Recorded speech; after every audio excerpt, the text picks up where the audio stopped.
At dahil matagal ko na hindi na-upload ang part 2 ng aming video sa pagpunta namin sa Kamsa Kauwo. Sorry na.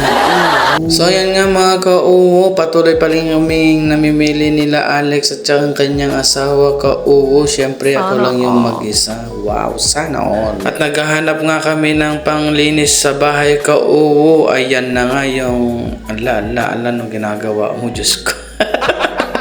Next action, charo. A few moments later.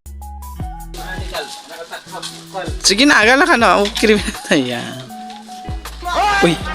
Ayan nga mga Kauwo, nung natapos na nga kami nakapili ng panggamit sa kusina at ang panggamit sa kwarto mga Kauwo. Siyempre nilibot ko muna ang loob niyan Kauwo, madami talagang mura dyan mga Kauwo. Kaya kung gusto nyong mamili mga Kauwo, makamura kayo. Yan, pumunta lang po kayo dito sa Sultan Mall sa tabi ng Kabayan Market. Siyempre makikita nyo ang pinakamurang bilihin dito mga Kauwo, marami kayong pagpipilian. At una sa lahat Kauwo, makakatipid din kayo ng pamasahe dahil malapit lang ito sa amin sa Hera Mall. Ay malayo pala to.